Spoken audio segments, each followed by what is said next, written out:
Assalamualaikum warahmatullahi wabarakatuh. Wilujeng tepang sareng ibu di dieu dina pangajaran bahasa Sunda kangge kelas 12 semester hiji. Dinten ayeuna urang bakal maham materi ngeunaan kritik sastra. Istilah kritik teh asalna tina basa Yunani krites anu hartina saurang hakim. Kritik mangrupa panyawad atawa tanggapan anu dibarengan ku dadaran jeung tinimbangan hade gorengna kana hasil karya. Jalma anu sok kritik atau anu sok mere tinimbangan hade gorengna kana hiji karya disebutna kritikus. Anu sok dikritik teh biasa namah karya seni. Karya seni nu dikritikna bisa mangrupa karya sastra, seni musik, seni tari jeung saterusna. Resensi buku jeung film oge bisa diasupkeun kana kegiatan ngritik karya seni. Nepikeun kritik teh bisa ku cara lisan, bisa oge ku cara tinulis.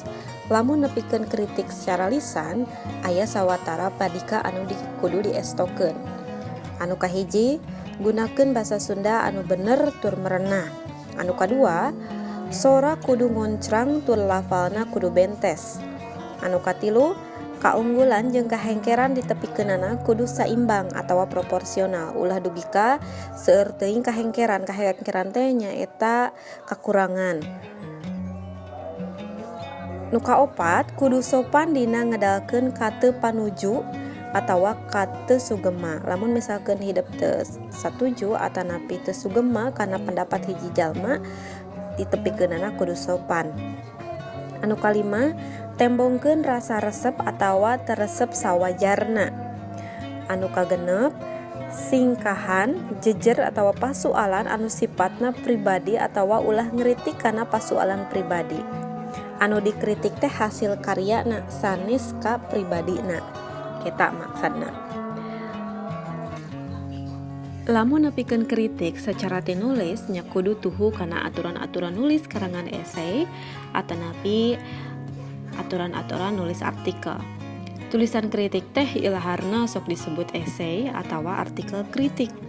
Upamana wae kritik sastra anu umum bisa dihartikeun bagian tina ulekan sastra anu nyaritakeun kalawan langsung karya sastra saperti nganalisis, nafsirkeun jeung ngajen karya sastra.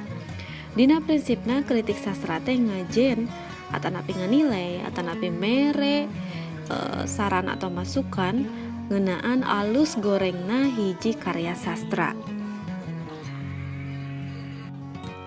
Kritik sastra gede gunana diantarana bae keur kamakaran sastra, keur wawaran, jeung keur paelmuan sastrana sorangan. Dina ngritik sastra aya tahap-tahap anu dilakonan. Sakurang-kurangna aya 3 tahap dina ngritik karya sastra. Nyaeta anu kahiji, analisis atawa apresiasi unsur karya sastra.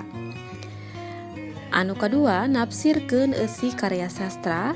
Anu katilu, ngajen atanapi mere pertimbangan kana karya sastra. Dina kamakaran sastra Sunda, Ayi Prosidi jeung Duduh Durahman teh kaasup pangarang anu rea nulis kritik sastra. Duanana bisa disebutkeun minangka kritikus sastra Sunda. Sawatara esei kritik Ayi Prosidi anu dimuat dina majalah atawa koran basa Sunda, satuluyna teh dikumpulkeun eta kritikna terus dijadikeun buku. Buku eta teh diantarana Beber Layar, Dur Panjak, Ngalanglang Kasusastraan Sunda, Dengkleng Dengdek, Haji Hasan Mustofa jeung karya-karyana. Kitu deui Duduh Durahman, sawatara esei kritikna anu sumubar dina majalah atawa koran bahasa Sunda, satuluyna dikumpulkeun jadi buku nyaeta Catatan Prosa Sunda jeung Sastra Sunda sausap saulas. Tah, pangajaran dinten ayeuna dugi ka dieu. Wilujeng tepang deui dina pangajaran basa Sunda minggon payun. Mudah-mudahan hidup ngartos naon anu ku ibu dijelaskeun. Wabillahi taufiq wal hidayah. Wassalamualaikum warahmatullahi wabarakatuh.